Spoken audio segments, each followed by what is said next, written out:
Hola a todas y todos, sean bienvenidos y bienvenidas a este video donde hablaremos sobre el artículo Una revisión analítica de la zona de transición mexicana de Halter y su relevancia para la biogeografía evolutiva, la ecología y la regionalización biogeográfica, de los autores Gonzalo Halter y Juan Morrone. Comenzamos. Primero debemos explicar qué es una zona de transición.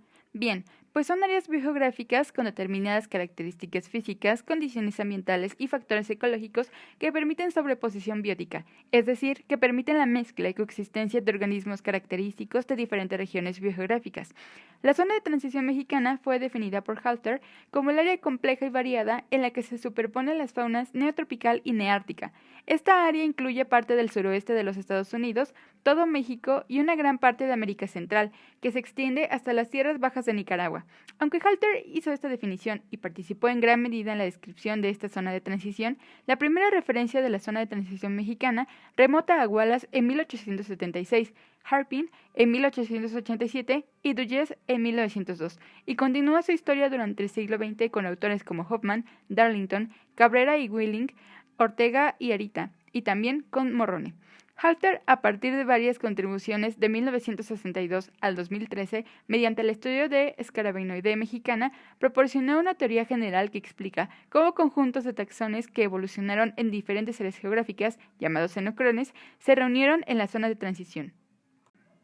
En 1962, Halter identificó tres patrones para explicar la dispersión de escarabajos en México: el neotropical típico, altiplano mexicano y neártico, y los comparó con otros taxones de animales distribuidos en las regiones neártica y neotropical. En 1964, publicó un ensayo sobre el origen y distribución de la entomofauna de las Américas, analizando las diferencias entre algunas teorías geográficas generales, basadas principalmente en vertebrados, con los patrones de distribución exhibidos por insectos, y postuló que la dispersión de la entomofauna mexicana se dispersó principalmente de sur a norte, contraria a la dispersión de vertebrados que ocurrió de norte a sur. Posteriormente agregó el patrón de dispersión paleoamericana a los patrones ya descritos, y en 1978 reconoció el patrón de dispersión de las montañas mesoamericanas. Ahora hablaremos de estos patrones de dispersión en el orden que fueron postulados. Es importante mencionar que los patrones mostrados por los insectos analizados presentan una asociación con la vegetación predominante. El patrón neotropical típico tiene una altitud de 0 a 2000 metros. Está asociada a las lluvias tropicales y bosques secos tropicales. Corresponde a taxones distribuidos en la región neotropical. Están representados básicamente por géneros extendidos en América del Sur, donde originalmente evolucionaron. Este patrón presenta diferentes grados de penetración en México, ya que, por un lado, existen géneros que tienen muchas especies en el país, mientras que otros géneros tienen una sola especie en México y varias en Sudamérica, aunque incluso pueden existir taxones con penetración media. El patrón del altiplano mexicano tiene una altitud de 2000 a 2500 metros. Está asociado a la vegetación xerofítica. Corresponde a taxones neotropicales que se dispersaron en la meseta mexicana.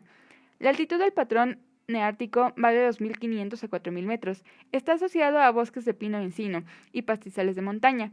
Corresponde a taxones de América del Norte que se distribuyen en las sierras Madre Occidental, Oriental y del Sur, el cinturón volcánico transmexicano, el altiplano de Chiapas y las zonas montañosas de Centroamérica. Incluso algunas especies pueden tener localidades dispersas en la meseta mexicana. El patrón de distribución paleoamericano tiene una altitud de 0 a 3000 metros. Está asociado a la vegetación xerofítica del altiplano mexicano, bosques de pino encino nubosos y lluviosos tropicales en las montañas y bosque seco tropical en las tierras bajas. Comprende los taxones más antiguos de la zona de transición mexicana. Está conformado principalmente por taxones septentrionales que llegaron a América del Norte en el Cenozoico temprano, desde Euroasia. Las especies que presentan este patrón se encuentran en la meseta mexicana, el cinturón volcánico transmexicano, las tierras madre y las tierras bajas tropicales. Incluso algunos exhiben una antigua dispersión a América del Sur. Sin embargo, debido a que este patrón no muestra características ecológicas comunes, debido a que su historia antigua en la zona de transición mexicana y su plasticidad adaptativa les ha permitido diversificarse ecológicamente, por lo que Zunino y Halter dividieron este patrón en 5 subpatrones diferentes. El subpatrón relict paleoamericano, que corresponde a especies endémicas con distribuciones muy restringidas asignadas a géneros con amplia distribución geográfica y ecológica en el Viejo Mundo. el subpatrón montaña paleoamericana, que corresponde a linajes que han colonizado las montañas de la zona de transición mexicana, donde han sufrido una especiación significativa impulsada principalmente por la vicarianza.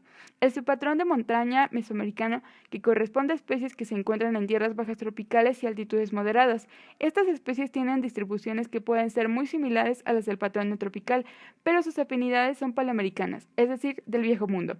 El subpatrón paleoamericano del altiplano mexicano corresponde a especies paleoamericanas distribuidas naturalmente en el altiplano mexicano, y el subpatrón neotropical paleoamericano, correspondiente a especies que siguen las condiciones tropicales características de las tierras bajas y altitudes moderadas. El patrón mesoamericano de montaña cuenta con una altitud de 1000 a 2500 metros. Está asociado a bosques de pino-encino, pastizales de montaña. Corresponde a algunas especies de los bosques montañosos de Centroamérica y al sur de México, principalmente a reptiles y anfibios. Es el área donde originalmente evolucionaron los taxones mesoamericanos de las montañas. Es el núcleo centroamericano, que comprende las tierras altas de Chiapas, Guatemala, Honduras, El Salvador y Nicaragua. Esta área fue asignada por Morrone en el 2014 a la provincia biogeográfica del Altiplano de Chiapas y existe desde el Cretácico superior. Los taxones asignados a este patrón evolucionaron en el núcleo centroamericano y luego se dispersaron al noroeste y suroeste. Actualmente, los patrones de distribución se han interpretado como xenocrones, ya que corresponden a la dispersión y distribución de grupos de taxones, incorporando la idea de un origen compartido y una historia evolutiva en común. De acuerdo con Lobo y Halter, los taxones pueden presentar dos tipos de colonización geográfica y ecológica en las montañas, horizontal y vertical.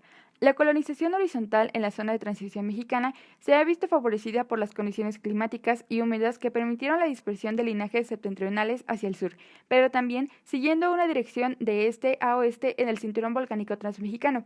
Si hay un cambio en las condiciones abióticas o en la orografía, se interrumpe la continuidad de la distribución, permitiendo procesos de vicarianza que inducen a la especiación alopátrida.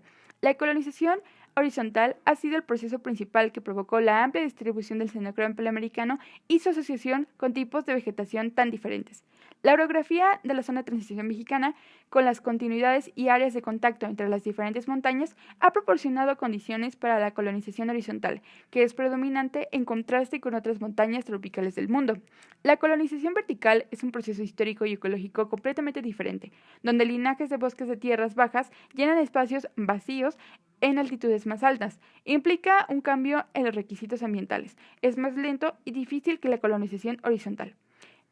El desarrollo biótico de la zona de transición mexicana se puede resumir en una secuencia temporal utilizando mapas paleogeográficos, comenzando con el Cretácico temprano, cuando el xenocrón paleoamericano se extendió en lo que hoy es el oeste de México.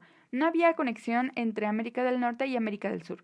Durante el Cretácico superior y Eoceno, las protoantillas estaban situadas donde se encuentra la Baja Centroamericana en la actualidad, y luego se desplazaron hacia el este para originar el archipiélago antillano, proporcionando una conexión entre América del Sur y Central, que permitió la dispersión del xenocrón del altiplano mexicano a América del Norte.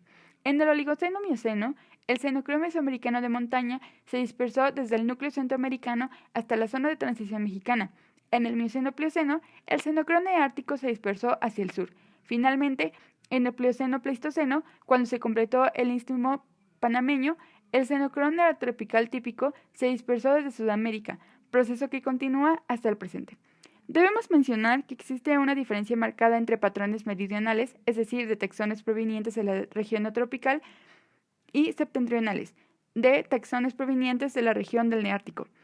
Esta diferencia es que la llegada de elementos septentrionales a la zona de transición mexicana es un fenómeno continuo, debido a que después del Cretácico no existe un momento único en el que exista una barrera significativa entre el sur de Estados Unidos y el centro-norte de México, por lo que los patrones septentrionales no muestran diferencias claras en el tiempo de su expansión a la zona de transición mexicana, mientras que los patrones meridionales muestran una diferencia más clara en su tiempo de dispersión a la zona de transición mexicana, lo que dificulta establecer a qué patrón pertenece un determinado taxón septentrional.